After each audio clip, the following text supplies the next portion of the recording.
Hello dear students, तो चलो हम स्टार्ट करते हैं हमारा जो यूनिट्स एंड मेजरमेंट लेसन है उसका solution of exercise part 2। Last जो फर्स्ट पार्ट था उसमें हमने फोर्थ जो प्रॉब्लम था न्यूमेरिकल वहाँ तक सॉल्व कर लिया था। अभी हम फिफ्थ वाला प्रॉब्लम देखने वाले हैं। तो चलो स्टार्ट करते हैं। हमारा फिफ्थ प्रॉब्लम है nuclear radius R has a dependence on the mass number A as R is equal to 1.3 into 10 to the power minus 16 a to the power 1/3 m meter for a nucleus of mass number a 125। a क्या है 125 और हमें क्या पता करना है order of magnitude of r। Order of magnitude simply हमें find out करना है। तो कैसा करना है, सिर्फ हमें पहले कैलकुलेशन कर लेने हैं। जैसे r is given to us, हमें पता करना है कि गिवन क्या है प्रॉब्लम में। आप अगर टेक्स्ट बुक लेकर बैठते हो तो ज़्यादा फ़ायदा होगा, आपके सामने प्रॉब्लम रहेगी, आपको गिवन पता करने की कोई ज़रूरत नहीं पड़ेगी, फटाफट समझ सकते हो। 1.10 10 to the power minus 16, 1.3 into 10 to the power minus 16 a to the power 1/3 metre. तो अभी ये a की जो वैल्यू है हमें दी है 125, ये हम यहाँ पर पुटअप करेंगे। 1.3 10 to the power minus 16 into 125। अभी आपको यहाँ पर 125 का क्यूब रूट लगाना पड़ेगा। So 1.3 into 10 to the power minus 16 और 125 का क्यूब रूट है 5। ओके, तो 13 5 65 होता है। तो यहाँ पर पॉइंट अगर हम पुटअप कर दे तो 6.5 into 10 to the power minus 16 ये हमारा आंसर है। लेकिन हमने ऑर्डर ऑफ मैग्नीट्यूड में सीखा था कि जो मैग्नीट्यूड होता है या फिर जो नंबर है पहले दिया हुआ, तो वो आपको 0.5 to 5 के रेंज में लिखना होता है। तो 6.5 तो 5 के बाहर जा रहा है ना, 0.5 to 5 की रेंज में हमें इसे एडजस्ट करना पड़ेगा। तो हम लिखेंगे यहाँ पर 0.65। ये जो डेसिमल पॉइंट था वो हम यहाँ पर शिफ्ट करने वाले हैं एक डिजिट से। तो जो हमारा ऑर्डर ऑफ मैग्नीट्यूड होगा या फिर इसका पावर होगा वो उसमें +1 करना पड़ेगा। तो +1 करेंगे तो 16 minus 16 +1 it will be -15। Okay, तो जैसे हम पॉइंट इधर शिफ्ट करते हैं आपका जो मीन्स पावर है 10 का पावर है उसमें 1 ऐड करना पड़ेगा। तो ये हो गया -15 मीटर। तो हमारा ऑर्डर ऑफ मैग्नीट्यूड क्या है -15। Okay, order of magnitude is -15। तो चलो नेक्स्ट प्रॉब्लम सॉल्व करेंगे। सिक्स्थ प्रॉब्लम देखो। In a workshop a worker measures the length of a steel plate with a vernier calipers having least count 0.01 centimeter. Four such measurements of the length yielded the following values: 3.11, 3.13। ये चार readings हमें लिखनी है, 14 और 3.14 फिर से। तो ये जो है ये वैल्यूज़ हमें पूरी अच्छे से लिखनी पड़ेंगी, उसको ऐड करना पड़ेगा तो आप मीन निकाल पाओगे। उसके बाद हमें उसका एब्सोल्यूट एरर निकालना है और फिर परसेंटेज एरर निकालने हैं। Okay, so let us find. यहाँ पर आपको दिया है मीन लेंथ निकालनी है, mean absolute error, percentage error, ये सब कुछ चीज़ें हमें फाइंड आउट करनी है। तो चलो स्टार्ट करेंगे। ये जो वैल्यूज़ है मैं यहाँ पर लिखूँगी अच्छे से। 3.11, 3.11, उसके बाद की वैल्यू है 3.13, 3.14, फिर से 3.14। ये चार वैल्यूज़ हैं, इनको हम ऐड करेंगे। Okay, if we add this values divided by 4 करना है तो आपको मीन मिलेगा। ओके, तो इसका जो एडिशन वो आता है 12.52 अपॉन 4 और आंसर आता है 3.13। मीन्स हमें मीन मिल गया, length mean, that is L भी लिख सकते हो या फिर मीन भी लिख सकते हो। So it is 3.13। इसके बाद क्या करेंगे, एब्सोल्यूट एरर निकालेंगे, एब्सोल्यूट एरर। तो एब्सोल्यूट एरर के लिए क्या करना पड़ेगा, delta A1, delta A2, delta A3 और डेल्टा A4, ये चार वैल्यूज़ हमें निकालनी है। तो कैसे निकालना है, ये जो मीन है ना 3.13, इसमें से फर्स्ट रीडिंग माइनस करेंगे 3.11, फिर से 3.13 माइनस दूसरी रीडिंग क्या है 3.13, ये रही पहली, दूसरी, तीसरी और चौथी रीडिंग। तो इसमें से हम लोग माइनस करेंगे 3.13 माइनस 3.14, और फिर से चौथी रीडिंग सेम है -3.14। ओके, तो आपका जो आंसर आएगा वो होगा आपका एब्सोल्यूट एरर। तो यहाँ पर आएगा 0.02। ओके, और उसके बाद 0.00, क्योंकि सेम वैल्यूज़ है और यहाँ पर आपको माइनस की वैल्यू दिखेगी। तो हम हमेशा याद रखना ये मॉड में होता है, always it is positive, the errors absolute errors are always in positive. तो हम यहाँ पर लिखेंगे 0.01, फिर से वही 0.01। तो ये 4 वैल्यूज़ हमें यहाँ पर मिल गई है। तो मीन कैसे निकालेंगे, अभी यहाँ पर देखिए आप, mean absolute error, mean absolute error is equal to, सभी को ऐड कर देंगे, 0.02 प्लस 0 है दूसरा रीडिंग, तीसरा रीडिंग क्या है 0.01, और फिर यहाँ पर मैं लिख नहीं पा रही हूँ अच्छे से, ओके, 0.01 और चौथी रीडिंग है 0.01, इस तरीके से। ओके,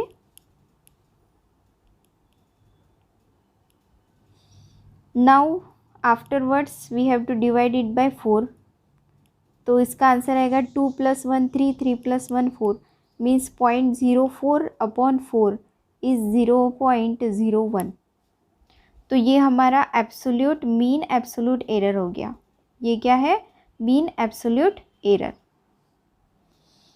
और इसके बाद हमें निकालना है percentage error. Okay, so once again we will see. Percentage error निकालने के लिए फॉर्मूला लिख लेंगे, percentage error is equal to delta A/A into 100।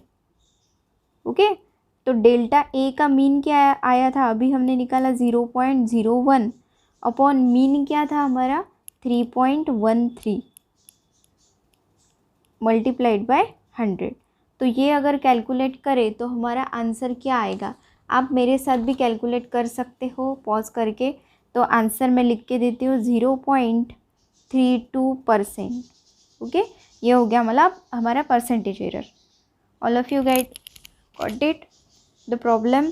सिर्फ हमें क्या करना है, percentage error delta A/A into 100, 0.01 upon 3.31, ये मीन है, into 100। So this is the problem number 6। अभी 7th प्रॉब्लम हम देखेंगे।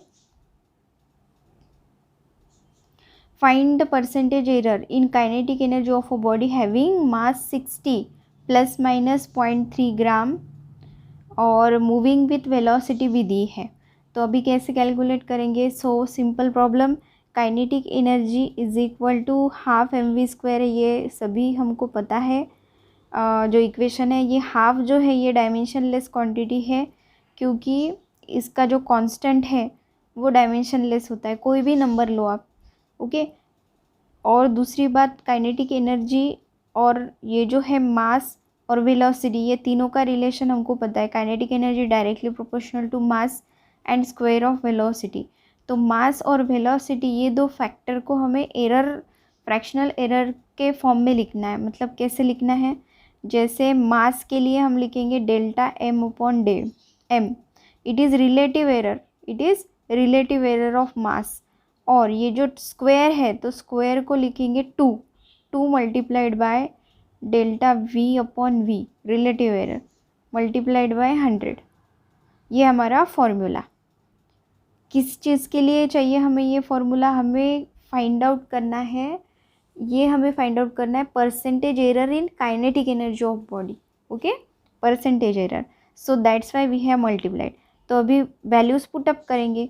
ये क्या है, ये आपको दिखाई दे रहा है 0.3, ये हो गया डेल्टा M। ओके, 0.3, और मास क्या है, ये आपको दिखाई दे रहा होगा 60.0 plus 2 multiplied by delta V क्या है, डेल्टा V मीन्स अभी ये 0.1 आपको दिखाई दे रहा है यहाँ पर, 0.1 अपॉन V क्या है 25, मल्टीप्लाई करेंगे 100 से। तो आपको आंसर क्या मिलेगा, अगर आप पूरा ये इवेल्यूएट करें 2 से, ये रेशो को मल्टीप्लाई करें, फिर इस रेशो में ऐड करें, तो हमें मिलेगा 1.3%। ओके, ये हमारा आंसर होगा 1.3%। तो चलो नेक्स्ट प्रॉब्लम देखेंगे, प्रॉब्लम नंबर 8। अभी आपको फिर से ओहम्स लॉ का जो है वैल्यूज़ अननोन रेजिस्टेंस के दिए गए हैं 6.12, 6.09, 6.22, 6.15। ये 4 रीडिंग्स हमें यहाँ पर दिए गए हैं। Okay, calculate absolute error, relative error, percentage error. फिर से वही प्रोसीजर आपको फॉलो करनी है।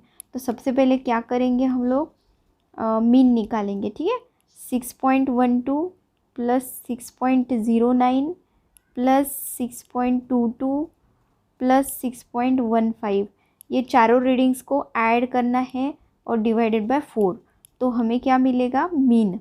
ओके, तो ये सभी का एडिशन आता है 24.58 और इसको डिवाइड करें 4 से तो हमें मिलेगा 6.145 metre centimetre. Okay, it is given in centimetre.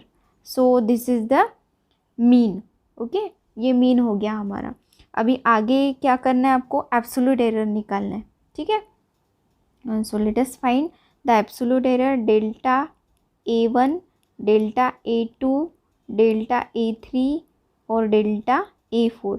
ये 4 वैल्यूज़ फाइंड आउट करेंगे। तो कैसे करने हैं, मीन में से हर एक रीडिंग को माइनस करना है। मीन क्या आई हमारी 6.145 माइनस पहली रीडिंग क्या है 6.12। ठीक है, फिर से 6.145 माइनस 6.09, ये दूसरी रीडिंग है। 6.145 माइनस 6.22, तीसरी रीडिंग।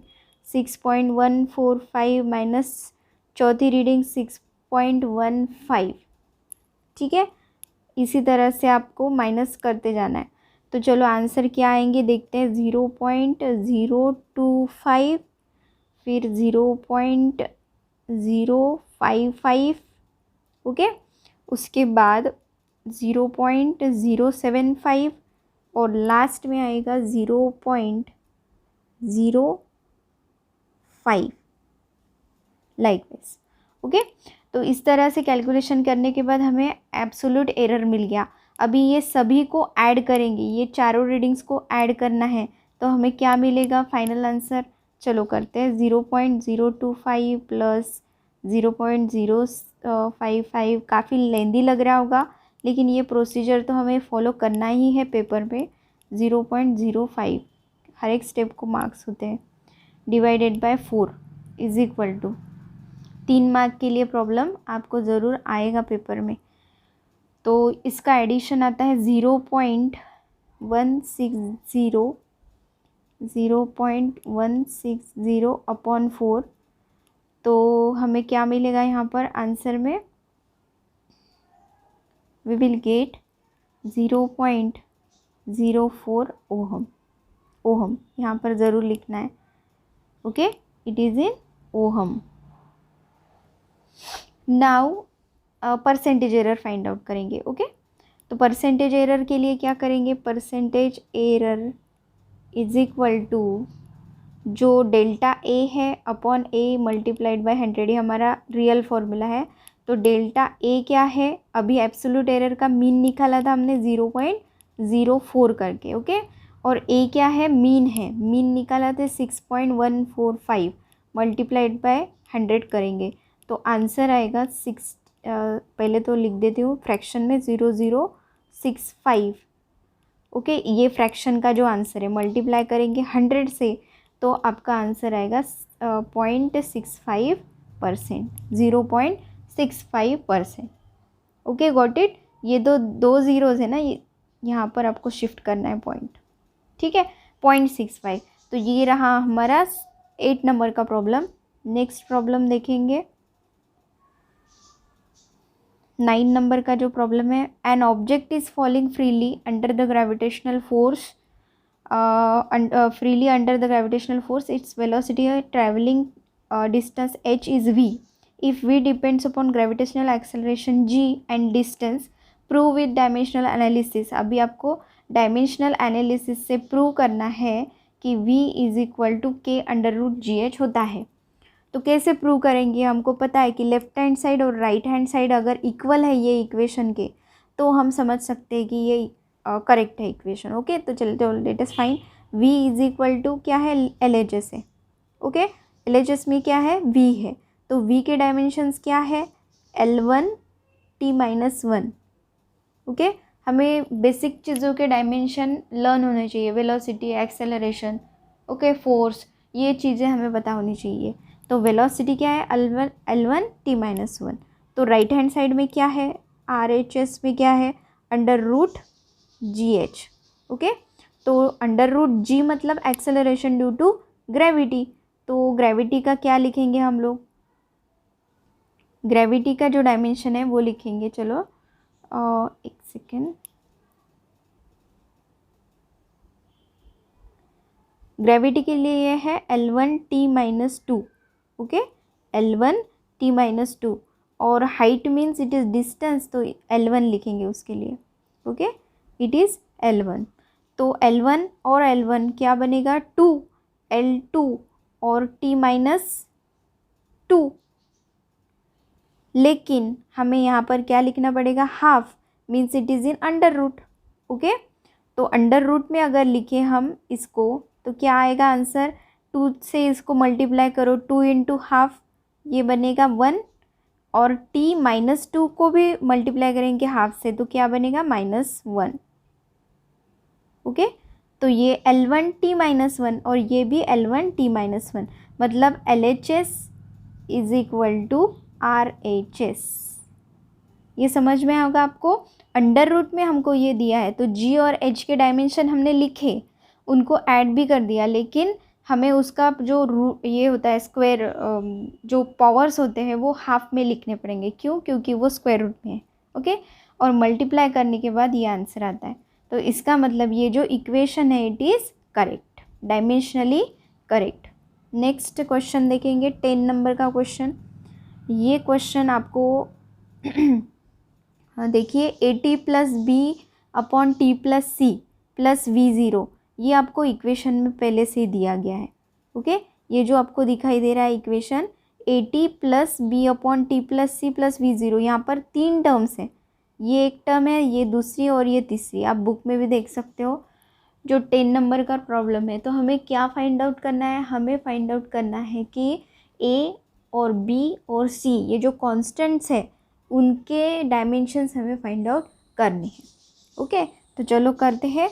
कैसा करेंगे, अभी आपको पता है कि जो LHS होती है, LHS और RHS में हर एक टर्म उनका डायमेंशन सेम होता है। मतलब अगर 3 टर्म्स है तो तीनों का भी डायमेंशन, जैसे यहाँ पर दिखाई दे रहा है आपको कि V और ये और ये तीनों का जो चारों का जो डायमेंशन होगा वो सेम होगा। ठीक है, तो LHS में क्या है, V, और V के डायमेंशंस हमें पता है L1 t-1। देखो फिर से काम पड़ गया V से, तो हमें डायमेंशन याद होने चाहिए।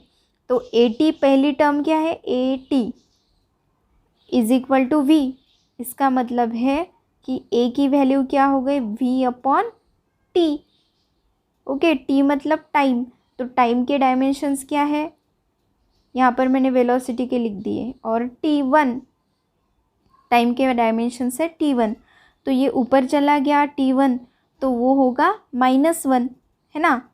L1 T1 ये माइनस में है, और ये ऊपर चला गया, ये भी t-1 हो गया, तो हमें फाइनली क्या मिलेगा, L1 t-2। Okay, L1 t-2, तो ये बन गए A के डायमेंशंस। तो A के डायमेंशंस क्या है, L1 t-2। ओके, अभी नेक्स्ट है B का हमें निकालना है। ओके, तो कैसे निकालेंगे, A का डायमेंशन हमें पता चल गया, वो है L1 t-2। तो अभी तीसरा एक इजी पॉइंट मैं आपको बता देती हूँ कि T प्लस सी यहाँ पर आपको दिख रहा है, T प्लस सी, तो T और C के डायमेंशंस इक्वल हो गए। क्यों? क्योंकि T और C ये 2 टर्म्स हैं यहाँ पर, तो दोनों के डायमेंशन जो भी होंगे वो इक्वल होंगे। ठीक है, क्योंकि ये 3 टर्म जैसे है वैसे ये T प्लस सी है, इसलिए टी और सी के डायमेंशन सेम होंगे। तो टी का डायमेंशन क्या है T1, इसलिए सी का भी डायमेंशन क्या हो जाएगा T1, it will be T1। अभी कौन बचा B, तो B upon C plus T, मतलब यहाँ पर आपको दिखाई दे रहा होगा क्या है लिखा हुआ, B अपॉन टी प्लस सी, ऐसा लिखा है। तो टी प्लस सी की जगह पर हम क्या लिख सकते हैं, what can we write, we can write T1।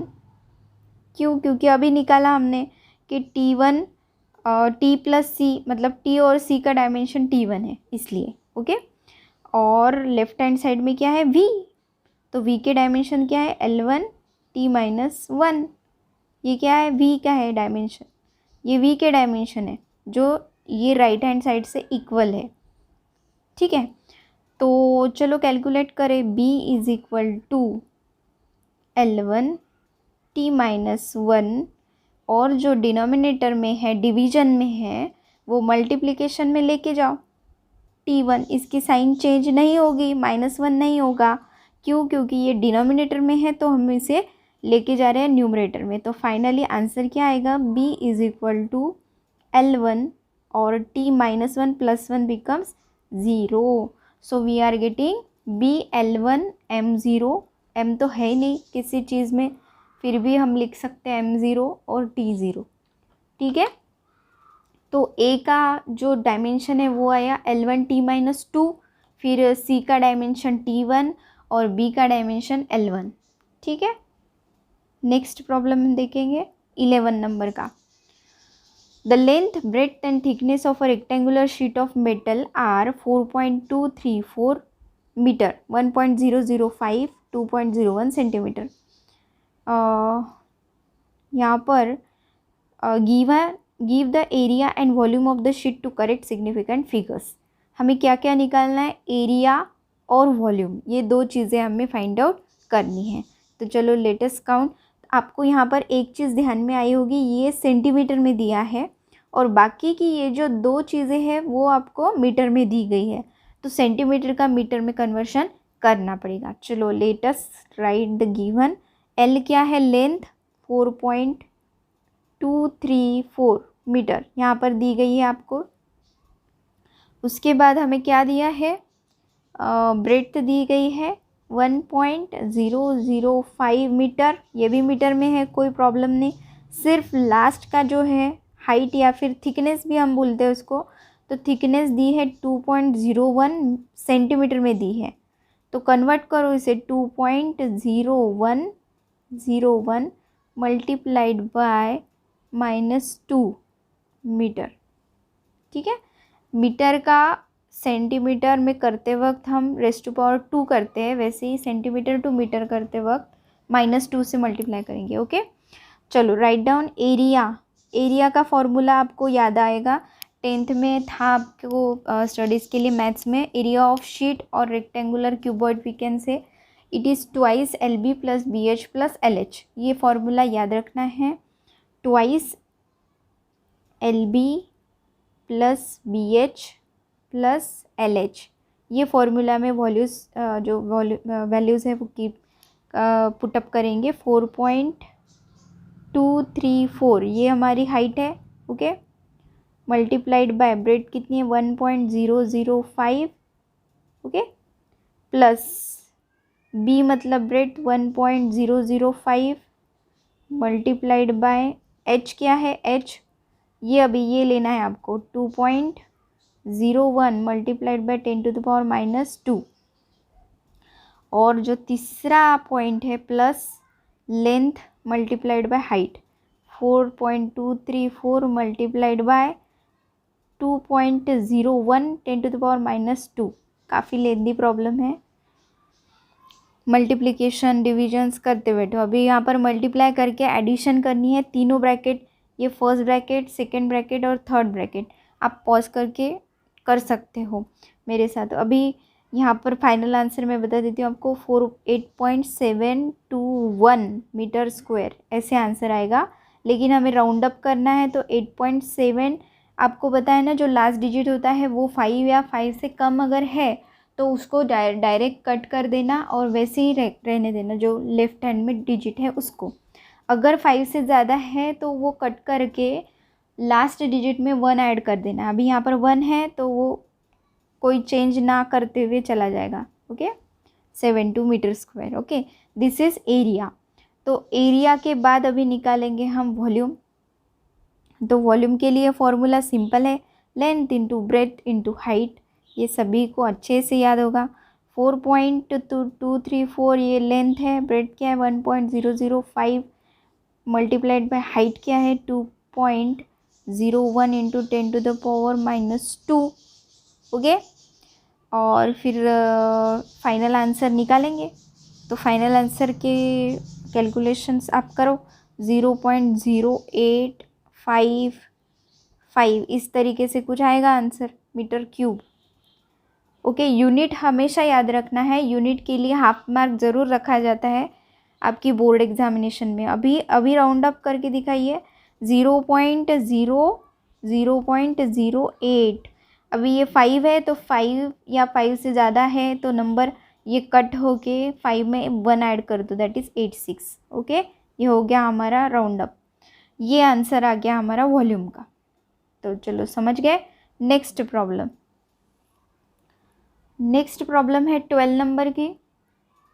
If the length of a cylinder is L is equal to 4.00 plus minus 0.001 centimetre और रेडियस भी दिया है और मास भी दिया है, तो हमें कैलकुलेट करना है percentage error in the determination of density. तो हम सबको पता है कि डेंसिटी का फॉर्मूला रो। मैं यहाँ पर लिखूँगी डेंसिटी के लिए, density rho is equal to mass into volume. ये हमारा फॉर्मूला है, जनरल फॉर्मूला।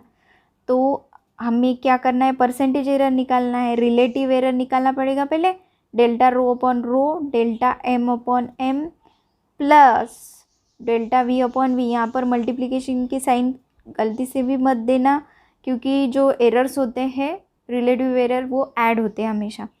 तो यहाँ पर डेल्टा एम की वैल्यू हमें पता है क्या है, 0.01। यहाँ पर जो रेडियस मास यहाँ पर दिया है 0.01। ओके, यहाँ पर आपको दिख रहा होगा।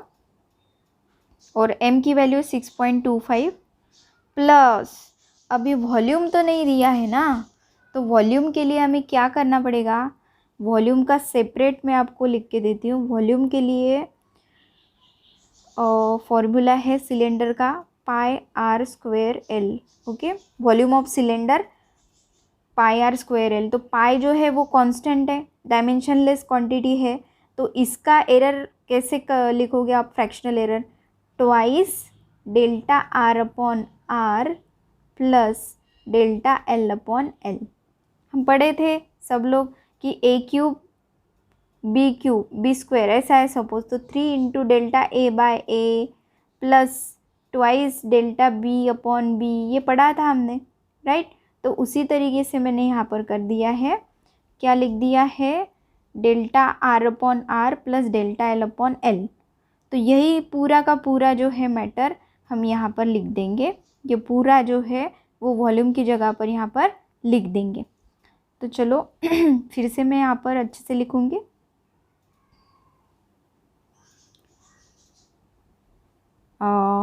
Delta rho upon rho is equal to delta m upon m plus delta v upon v। तो यहाँ पर डेल्टा m की वैल्यू लिख देंगे 0.01 अपॉन 6.25। ओके, इस तरीके से प्लस, अभी वॉल्यूम के लिए क्या लिखा था हमने, twice delta r upon r। तो r क्या है 0.001, ये डेल्टा r है। Okay, upon r 0.0250। काफ़ी पॉइंट आपको मैनेज करने इस सम में। प्लस तीसरी टर्म क्या है, l, delta l upon l। तो डेल्टा l क्या है 0.001 अपॉन 4। ठीक है, तो ये समझ में आएगा आपको। आप फिर से एक बार अच्छे से देखना। तो इसको ऐड कर देंगे सभी को, तो आंसर आता है 0.08185। ओके, 0.08185 ये आंसर आएगा। अभी परसेंटेज एरर कैसे निकालेंगे, delta rho by rho, okay, multiplied by 100, ये हो गया हमारा percentage error. Percentage error is equal to delta rho, अभी अभी हमने कैलकुलेट कर लिया, डेल्टा रो बाय रो कितना आया 0.08185, और इसको मल्टीप्लाई करेंगे 100 से, तो हमारा आंसर 2 पॉइंट से आगे चला जाएगा। तो क्या आएगा आंसर 8.185%। तो चलो ये भी प्रॉब्लम हमने सॉल्व कर लिया। प्रॉब्लम नंबर 12 का आंसर है 8.185। Is it right? आपकी टेक्स्ट बुक में भी आंसर दिए गए हैं, चेक कर लेना है।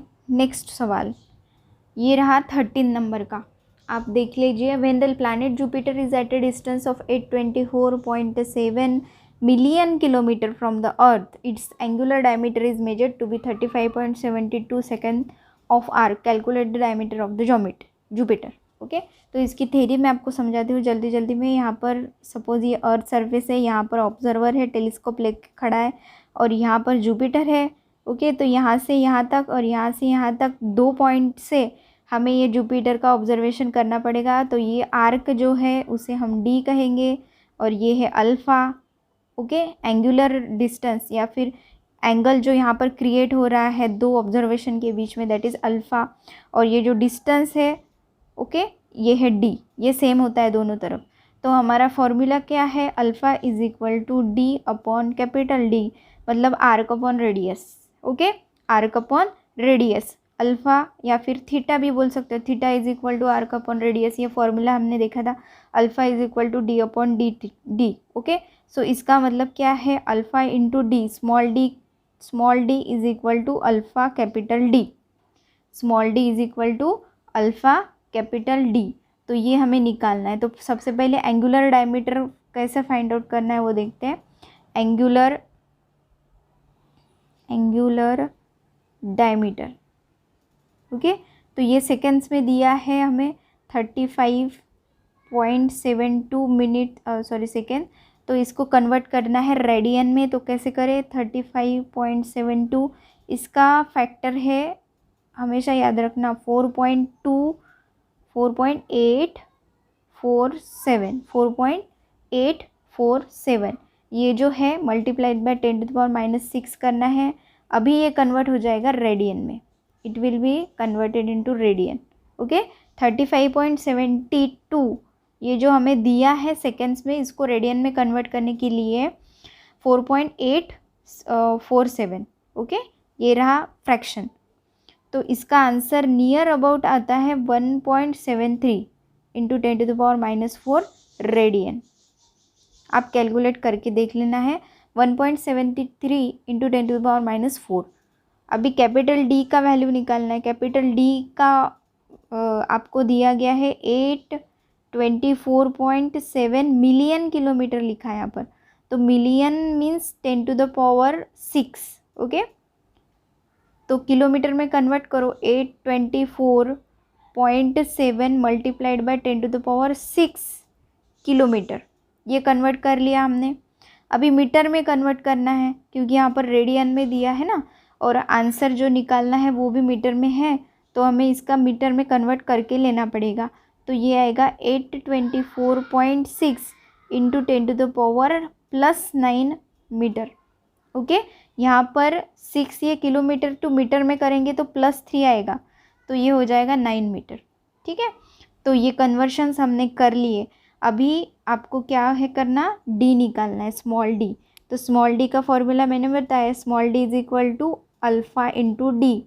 तो अल्फ़ा मीन्स क्या है पता है आपको, एंगल है, आर्क अपॉन रेडियस है ना, तो उसको मैं नहीं लिखूँगी अभी, direct D is equal to alpha कितना कैलकुलेट किया था आपने, 1.73 इंटू 10⁻⁻4। ओके, ये रेडियन में हमने कन्वर्ट कर लिया था, और मल्टीप्लाई करेंगे इसको डी से। कैपिटल डी कितना है, 0.7 इंटू 10⁻9 इसको मल्टीप्लाई किया है। ओके, तो फाइनल आंसर आएगा 1.428 इंटू 10⁸ मीटर। ये आपका फाइनल डायमीटर ऑफ जुपिटर है। ओके, ये है diameter of Jupiter 1.428 into 10⁸। Means ये जो मैग्नीट्यूड है ना, इस पर 8 जीरोज है, इतना बड़ा जुपिटर का डायमीटर है। Okay, let us see the next problem. Problem number 14। तो 14, if the formula of a physical quantity is x is equal to a⁴ b⁴ upon c ⁻1/3 d⁻½ and if the percentage error in the measurement of a b c and d are 2%, 3%, 3, 4 respectively। तो percentage error हमें निकालना है इसमें। Okay, फिर से वही बात आ गई, तो लेकिन सिंपल सा है एग्जाम्पल। रिलेटिव एरर हमको पता है कैसे कैलकुलेट करना है, सिर्फ यहाँ पर फॉर्मूला लिखूँगी मैं, परसेंटेज एरर इन एक्स। तो कैसे फाइंड आउट करें, मल्टीप्लाई करना है। यहाँ पर a⁴ है, means 4 into delta a upon a, ठीक है, plus 3 into delta b upon b, plus 1/3 into 1/3 into delta c/c। ये डिवीजन में है फिर भी ऐड होने वाले हैं। Okay, plus 1/2 delta d upon d। तो चलो सब की वैल्यू यहाँ पर, और ये सबको मल्टीप्लाई करना पड़ेगा 100 से। क्यों? क्योंकि हम लोग निकाल रहे हैं परसेंटेज एरर। Okay, into 100%।